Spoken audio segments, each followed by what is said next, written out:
Qatar में Indian navy के 8 पूर्व अफसरों को वहां की एक अदालत से मिली मौत की सजा पर भारत सन्न है।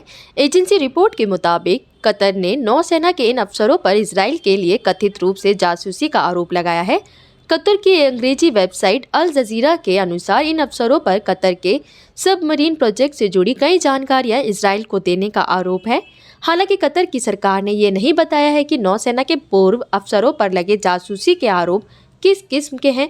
भारत के विदेश मंत्रालय ने इन पूर्व अफसरों को मौत की सजा पर बेहद हैरानी जताई है।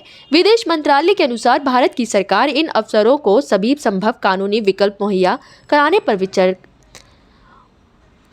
विचार कर रही है। हालांकि मामले की गंभीरता को देखते हुए भारत सरकार ने भी इस केस का ज्यादा खुलासा नहीं किया है। नेवी के जिन पूर्व अफसरों को कतर की कोर्ट ने मौत की सजा सुनाई है, भारत में उनका सर्विस रिकॉर्ड बेदाग और शानदार रहा है। उच्च पेशेवर दक्षता, तेज तर्रार कामकाज और शार्प माइंड की वजह से इनमें से एक अफसर को भारतीय सेना में सेवा के दौरान राष्ट्रीय पुरस्कार से सम्मानित किया जा चुका है। एक अधिकारी तमिलनाडु स्थित प्रतिष्ठित defence services staff college Wellington में अपनी सर्विस के दौरान इंस्ट्रक्टर के रोल में रह चुके हैं। एक दूसरे अधिकारी अपनी सेवा के दौरान भारत के युद्धपोत INS विराट पर फाइटर कंट्रोल और नेविगेटिंग ऑफिसर की भूमिका में रह चुके हैं। सबसे पहले ये जान लेना जरूरी है कि नौसेना के जिन अफसरों को कतर की कोर्ट ने कथित जासूसी के आरोप में सजा सुनाई है वो कौन है, वे कतर पहुंचे कैसे और वहां क्या काम कर रहे थे। भारत के विदेश मंत्रालय ने गुरुवार को कहा कि court of first instance of Qatar ने इस मामले में दोहा में काम कर रहे इंडियन नेवी के 8 पूर्व अफसरों को मौत की सजा सुनाई है।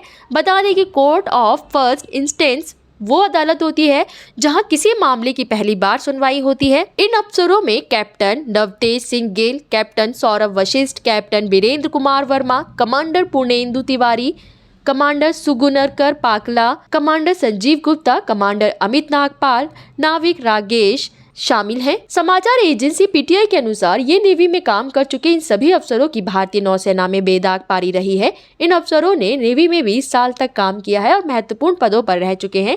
PTI के अनुसार इन अफसरों में नौसेना में तय समय तक सेवा देने के बाद स्वैच्छिक सेवानिवृत्ति ली और बेहतर मौके की तलाश में नौसेना की सर्विस छोड़ी। ये भी जानकारी सामने आई है कि इस मामले में गिरफ्तार भारतीय नागरिकों को कई महीनों तक एकांतवास कारागार में रखा गया था। इसके बाद उन्हें 2 लोगों के सेल में शिफ्ट किया गया था। कमांडर पूर्णेंदु तिवारी की बहन ने इस बात पर ट्वीट कर PM मोदी का ध्यान आकर्षित किया था और उनसे इनकी रिहाई में मदद मांगी थी। भारतीय नौसेना के पूर्व प्रवक्ता कैप्टन DK शर्मा ने कहा कि जिन अधिकारियों को कतर में सजा सुनाई गई है वे बेहतरीन पेशेवर थे जिन्होंने नौसेना और देश को अपनी सेवाएं दी थी। DK शर्मा ने कहा कि उन्हें सजा पाए 5 अफसरों के साथ काम किया है। हिंदुस्तान टाइम्स की रिपोर्ट के अनुसार नेवी के पूर्व प्रवक्ता कैप्टन DK शर्मा ने कहा कि कैप्टन नवतेज गिल रिटायर हो चुके हैं और वे उनके कोर्स मेट थे। वे चंडीगढ़ से ताल्लुक रखते हैं और रिटायर्ड सैन्य अधिकारी के बेटे हैं। DK शर्मा ने कहा कि उन्हें पढ़ाई के दौरान बेस्ट कैडेट चुना गया था और इस वजह से उन्हें प्रेसिडेंट गोल्ड मेडल से सम्मानित किया गया था। वे तमिलनाडु के डिफेंस कॉलेज में इंस्ट्रक्टर भी रह चुके हैं। कमांडर पूर्णेंदु तिवारी DK शर्मा के सीनियर रह चुके हैं। DK शर्मा के हवाले से हिंदुस्तान टाइम्स ने लिखा कि पूर्णेंदु तिवारी उस समय नौसेना में टॉप अधिकारियों में से थे।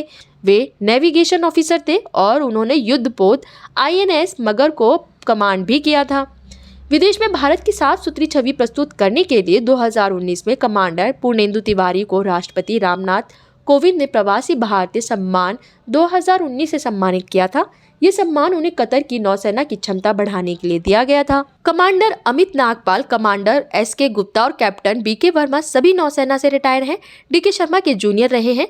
नागपाल कम्युनिकेशन और इलेक्ट्रॉनिक युद्ध प्रणाली के विशेषज्ञ थे। गुप्ता गनरी स्पेशलिस्ट थे। ये वो पद होता है जो कि किसी यूनिट का ऑपरेशन चीफ होता है, जबकि कैप्टन वर्मा नेविगेशन और डायरेक्शन विशेषज्ञ थे। जिन 2 और अधिकारियों को सजा मिली है वह है कैप्टन सौरभ वशिष्ठ और कैप्टन सुगुनकर पकाला। ये दोनों ही अधिकारी नेवी में तेज तर्रार टेक्निकल अधिकारी थे। कैप्टन DK शर्मा ने इस फैसले पर हैरानी जताते हुए कहा कि ये विश्वास करने योग्य नहीं है।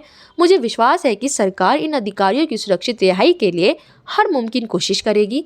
एक और जिस भारतीयों की मौत की सजा मिली है वे नौसेना में नाविक के पद पर रह चुके हैं। कतर के साथ रिश्ते को देखते हुए भारत सरकार कतर कोर्ट के इस फैसले पर सख्त प्रतिक्रिया दे रही है। विदेश मंत्रालय ने कहा कि भारतीयों को सभी काउंसलर और कानूनी सहायता देना जारी रखेगा। इसी तरह की खबरों के लिए बने रहें हमारे साथ। चैनल को सब्सक्राइब करना ना भूलें। बुलंद भारत।